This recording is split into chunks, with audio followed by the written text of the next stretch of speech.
అరుణ్కి ఇష్టం లేనప్పటికీ రమాదేవి కాబోయే కోడల ద్వారానే ఆ మణిహారం నీ ఇంటికి వస్తుందని చెప్పి గురువుగారు చెప్పిన మాటల్ని పదే పదే గుర్తు చేసుకుని ఇక రమాదేవి దీక్షతో అరుణ్కి నిశ్చితార్థం చేస్తుంది. ఇక రమాదేవి మాట కాదనలేక తనకి ఎదురు చెప్పలేక అరుణ్ రోజాని ప్రేమిస్తున్నప్పటికీ దీక్షతో నిశ్చితార్థం చేసుకోవడానికి సిద్ధమవుతాడు. ఇక అలా వాళ్ళిద్దరూ కూడా దండలు మార్చుకుంటారు. అరుణ్కి పెళ్ళి ఇష్టం లేదన్న విషయం చంద్రిక గమనిస్తూ ఉంటుంది. పాపం అరుణ్ బాబుకి ఈ పెళ్ళి ఇష్టం లేనట్టుంది. తను రోజాని ప్రేమించాడు కదా, తన మనసులో ఇంకా రోజా ఉన్నట్టుగా ఉంది అని చెప్పి మనసులో అనుకుంటూ ఉంటుంది. మరో పక్క చామంతి అమ్మగారేంటి ఇంత త్వరగా నిర్ణయం తీసేసుకున్నారు? అక్క అరుణ్ బాబు మీద ఎన్నో ఆశలు పెంచుకుంది, ఈ ఇంటి కోడలు అవ్వాలనుకుంది. అక్కకి ఈ విషయం తెలిస్తే తట్టుకోగలుగుతుందా అని చెప్పి చామంతి అనుకుంటూ ఉంటుంది. ఇక నిశ్చితార్థం పూర్తయిన తర్వాత చామంతి తన అక్కకు ఫోన్ చేస్తుంది. ఏంటే, ఎందుకు ఫోన్ చేశావు? నేను చచ్చానో బతికానో తెలుసుకోవడానికి చేశావా అని చెప్పి రోజా అంటూ ఉంటే, అవేం మాటలక్క, నిన్ను అలా పంపించేస్తే నాకు మాత్రం అవమానంగా ఉండదా అని చెప్పి చామంతి అంటూ ఉంటుంది. నాకు కూడా చాలా బాధ అనిపించింది అక్క, కానీ ఆ సమయంలో నేను నీతో మాట్లాడలేని పరిస్థితి అని చెప్పి చామంతి అంటూ ఉంటే, నిజం చెప్పవే, ఆ మణిహారాన్ని నువ్వే మార్చేసావు కదా అని చెప్పి రోజా అంటూ ఉంటుంది. దాంతో చామంతి, లేదక్క, నేను అలా ఎలా చేస్తాను? అయినా ఆ సూట్ కేస్కి నీ ఫింగర్ ప్రింట్తో లాక్ కూడా పెట్టుకున్నావు, అటువంటి లాక్ని నేను ఎలా ఓపెన్ చేయగలను? పైగా అప్పటికప్పుడు ఆ నకిలీ హారం నా దగ్గరికి ఎక్కడి నుండి వస్తుందని చెప్పి చామంతి అంటూ ఉంటుంది. ఇక అలా చామంతి మాట్లాడడంతో, అవును, నువ్వు చెప్పింది కూడా నిజమే. అయితే ఆ రమాదేవియే అసలైన మణిహారాన్ని కొట్టేసి దాని స్థానంలో నకిలీది పెట్టి నన్ను ఇంటి కోడల్ని చేసుకోవడం ఇష్టం లేక బయటకు గెంటేసి ఉంటుందా అని చెప్పి రోజా ఆలోచిస్తూ ఉంటుంది. అక్క, నీతో ఒక విషయం చెప్పాలని ఫోన్ చేశాను. అరుణ్ బాబుకి మేడం వాళ్ళ మేనకోడలు దీక్షకు ఈరోజు ఎంగేజ్మెంట్ పూర్తయింది అని చెప్పి అంటూ ఉంటే రోజా ఒక్కసారిగా షాక్ అవుతుంది. ఏంటి నువ్వు చెప్పేది అని రోజా అంటూ ఉంటే, అవునక్క, ఇక్కడ వరకు వచ్చిన నిశ్చితార్థం ఆగిపోయిందని చెప్పి మేడం చాలా బాధపడ్డారు. శుభకార్యం ఆగిపోవడం మంచిది కాదని చెప్పి గురువు గారు అనగానే అరుణ్ బాబుకి దీక్షకు నిశ్చితార్థం చేశారని చెప్పి చామంతి చెప్పగానే అప్పుడు రోజా, ఇప్పుడు నాకు పూర్తిగా అర్థమైంది, ఆ రమాదేవియే ఈ కుట్ర అంతా కూడా చేసింది. నేను తనకి అసలైన మణిహారం ఇచ్చినప్పుడు నేను ఇప్పుడే వస్తాను అంటూ ఆవిడ గదిలోకి వెళ్ళింది. చాలాసేపటి తర్వాత తిరిగి వచ్చింది. ఆ మధ్యలోనే తను మణిహారాన్ని మార్చేసింది. అసలైన మణిహారాన్ని దొంగిలించి దాని స్థానంలో ఈ నకిలీది ఉంచి తన మేనకోడలైన దీక్షను తనకు నచ్చినట్టుగా తన కొడుక్కిచ్చి పెళ్లి చేయడం కోసమే నన్ను అందరి ముందు అవమానించి, నేను ఎంత చెప్తున్నా వినిపించుకోకుండా మెడపట్టి మరి నన్ను బయటకు గెంటింది.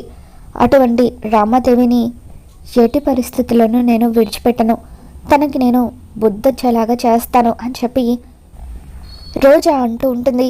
అక్క, నేను నీకు ఇదంతా చెప్పింది మేడం మీద నువ్వు పగ పెంచుకుంటావని కాదు, ఇప్పటికైనా ఇవన్నీ కూడా పక్కన పెట్టి నీ దారి నువ్వు చూసుకుంటావని. వాళ్ళు గొప్పింటోళ్ళక్క, వాళ్ళతో వైరం ఎప్పటికైనా ప్రమాదకరమే, దయచేసి అర్థం చేసుకోక్క అని చెప్పి చామంతి అంటూ ఉంటే, లేదే, అందరి ముందు నన్ను మెడపట్టుకొని బయటకు గెంటి అవమానించింది, అరుణ్ని నాకు దూరం చేసింది. అటువంటి ఆ రామాదేవిని నేను ఎలా వదిలిపెడతాను? ఈ రోజా గురించి ఆ రామకి ఇంకా పూర్తిగా తెలీదు. నేను ఏదైనా అనుకున్నానంటే అది సాధించడం కోసం ఎంత దూరమైనా వెళ్తాను. ఇప్పటి వరకు నేను కోరుకున్న దానికోసం నేను ఎంత దూరం వెళ్ళానో చూశారు. ఇప్పటి నుండి నేను కోరుకున్నది దక్కకపోతే నేనేం చేస్తానో చూస్తారు. వెయిట్ అండ్ సీ అంటూ రోజా చామంతికి వార్నింగ్ ఇచ్చి ఫోన్ పెట్టేస్తుంది.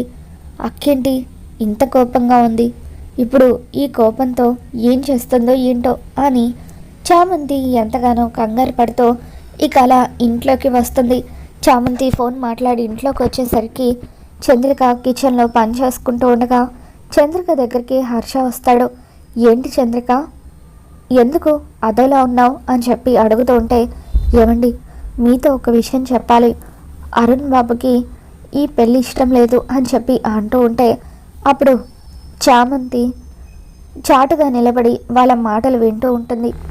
అరుణ్ బాబుకి ఈ పెళ్ళి ఇష్టం లేదా అని చెప్పి చామంతి ఒక్కసారిగా షాక్ అవుతూ ఉంటుంది. అరుణ్ బాబు మనసారా రోజాని ప్రేమించాడండి, అందుకే తనని మర్చిపోయి ఈ పెళ్లి చేసుకోలేక ఎంతగానో బాధపడుతున్నాడు. అమ్మగారి మాటకు ఎదురు చెప్పలేక అరుణ్ బాబు తల వంచాడు. కానీ నిజానికి ఈ పెళ్ళి తనకు అస్సలు ఇష్టం లేదు. ఈ పెళ్ళి కనుక జరిగితే తన జీవితం నాశనం అయిపోతుంది. అరుణ్ బాబు జీవితాంతం బాధపడతారు. కాబట్టి ఏదో ఒక విధంగా అమ్మగారికి మీరైనా నచ్చ చెప్పొచ్చు కదా అని చెప్పి చంద్రిక అంటూ ఉంటుంది. దాంతో హర్ష, నువ్వు వాడి బాధని అర్థం చేసుకున్నావు, కానీ వాడు మాత్రం వాడి మనసులో అంత బాధను పెట్టుకొని ఆ తల్లికి ఎదురు చెప్పకుండా ఆ తల్లి మాటకు తల వంచి ఎంగేజ్మెంట్ చేసుకున్నాడు. అటువంటిది మనం మాత్రం ఏం చేయగలమని చెప్పి హర్ష అంటూ ఉంటాడు. ఇక అలా హర్ష చంద్రిక ఇద్దరు కూడా చాటుగా మాట్లాడుకుంటూ ఉండడం రమాదేవి గమనిస్తుంది. ఇక వెంటనే చంద్రిక అంటూ గట్టిగా అరుస్తూ తన దగ్గరికి వచ్చి తన చెంప పగలగొడుతూ రమ అంటూ హర్ష గట్టిగా అరుస్తాడు. ఇక దాంతో రమాదేవి, ఏంటి నా మీద అరుస్తున్నారేంటి, అసలు నా కొడుకు విషయంలో దీని బోడి సలహాలేంటో నాకు అర్థం కావడం లేదు అని చెప్పి రమాదేవి, ఇంకొకసారి ఇది కనుక రిపీట్ అయిందంటే నా సంగతి తెలుసు కదా, ఇలా చెంప దెబ్బతో వదిలిపెట్టను అని చెప్పి అలా చంద్రికకు వార్నింగ్ ఇచ్చి రమాదేవి అక్కడి నుండి వెళ్ళిపోతుంది. ఇక చంద్రికని అలా రమాదేవి కొట్టడంతో చామంతి కూడా ఎంతగానో బాధపడుతూ ఉంటుంది. అప్పుడు హర్ష, నన్ను క్షమించు చంద్రిక, ఇదంతా నా వల్లే జరిగింది అని చెప్పి అంటూ ఉంటే, అయ్యో ఇందులో మీ తప్పేముందండి, అరుణ్ బాబుకి పెళ్ళి ఇష్టం లేదని ఒకసారి తనతో మాట్లాడమని నేనే మీకు చెప్పాను. తమ కొడుకు విషయంలో పక్క వాళ్ళు సలహా ఇస్తే ఎవరికైనా బాధగానే అనిపిస్తుంది కదండి అని చెప్పి చంద్రిక అంటూ ఉంటుంది. ఇక దాంతో హర్ష, చంద్రిక, అరుణ్ నీ కొడుకన్న విషయం నువ్వు మర్చిపోతున్నావు. నువ్వు ఆ రమాదేవి కోసం ఎంతటి త్యాగం చేశావో నాకు తప్ప ఇంకెవరికీ తెలీదు. నీ భర్తను తనకు ఇచ్చేశావు, అలాగే నీ మాతృత్వాన్ని కూడా తన కోసం త్యాగం చేశావు. నిజానికి అరుణ్ నీ బిడ్డ, తన మీద హక్కు నీకు మాత్రమే ఉంది. కానీ నీ కళ్ళ ముందే రమ వాడి జీవితానికి సంబంధించిన నిర్ణయాలు తీసుకుంటూ వాడి విషయంలో నీకు అస్సలు సంబంధం లేదంటూ నిన్నిలా బాధ పెడుతూ ఉంటే కొంచెం కూడా నీకు బాధ అనిపించడం లేదా చంద్రిక అని చెప్పి హర్ష అంటూ ఉంటాడు. ఇక దాంతో చంద్రిక, అరుణ్ నా బిడ్డ కాబట్టే వాడికి మంచి జరగాలని కోరుకుంటున్నానండి.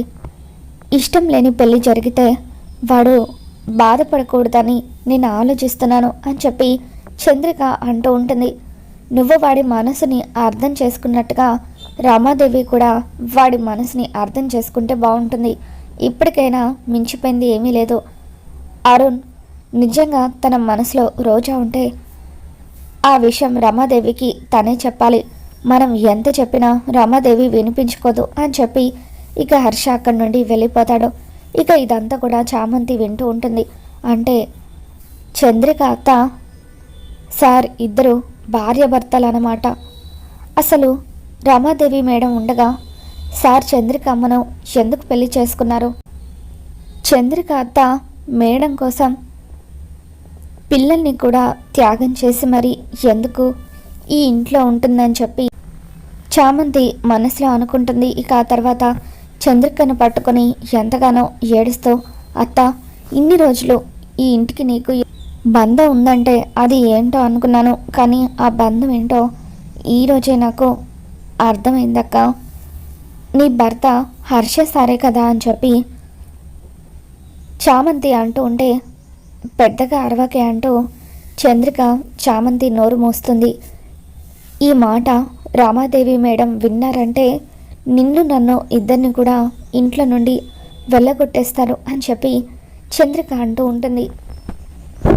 అరుణ్ బాబు నీ కొడుక, నువ్వు మేడం కోసం నీ మాతృత్వాన్ని కూడా త్యాగం చేసావా అని చెప్పి అలా చామంతి ఎంతగానో బాధపడుతూ, నిజంగా నీది ఎంత గొప్ప మనసత్తా. ఇన్ని త్యాగాలు చేసినప్పటికీ రమాదేవి మేడం పదే పదే నేను బాధ పెడుతూనే ఉన్నారు. నేను చూస్తూ ఉంటే నా గుండె తరుక్కుపోతుంది. ఎందుకు నువ్వు ఇన్ని అవమానాలు భరిస్తున్నావు? హర్ష సార్ భార్యగా మేడంకి ఈ ఇంట్లో ఎంత హక్కు ఉందో నీకు కూడా అంతే హక్కు ఉంది. పైగా నువ్వు ఈ ఇంటి వారసులకు కూడా జన్మనిచ్చావు. అటువంటి నువ్వు ఈ ఇంట్లో ఒక పని మనిషిగా ఉండడం ఏంటత్తా అని చెప్పి చామంతి ఎంతగానో బాధపడుతూ ఉంటే, ఇకప్పుడు చంద్రిక చామంతిని హత్తుకొని ఏడుస్తూ, అమ్మ చామంతి, ఇప్పుడు నీతో నేను ఏ విషయాలు చెప్పలేను, సమయం వచ్చినప్పుడు నీకు అన్ని విషయాలు చెప్తాను అని చెప్పి అలా చామంతిని పట్టుకొని ఎంతగానో ఏడుస్తూ ఉంటుంది. ఇక రమాదేవి ఒక గొడ్రాలన్న విషయం, అలాగే చంద్రికకు ఆ ఇంటికి ఉన్న బంధం గురించి చామంతి అయితే నిజం తెలుసుకుంటుంది.